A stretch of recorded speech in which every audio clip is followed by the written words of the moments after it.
তেল মেরে ভাগ্যটা গেছে তার খুলে, সবকিছু হয়ে গেছে যা ছিল জুলে। তেল দিয়ে নেতা তিনি, দামি বাড়ি গাড়ি, বুটে জিতে জনতাকে দিয়েছে নারী। মঞ্চে সে তেল দেন বড় বড় নেতাদের, ড্রামে ড্রামে দেন যত আছে জেতাদের।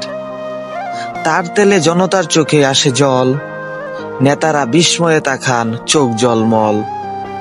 এইসব তেলবাজ দেশটাকে খাচ্ছে, তাদের শাস্তি আজ জনগণ পাচ্ছে। তেল দিয়ে দুর্নীতি করে যত তদবির, তার কাছে গিয়ে লোক নত করে শির। তিনি হন খাস লোক এমপি ও মন্ত্রীর, তার কাছে খাওয়া নেই মঞ্চের যন্ত্রীর। অফিস ও আদালত সবখানে এরা, আজকের সমাজ তেলবাজে সেরা।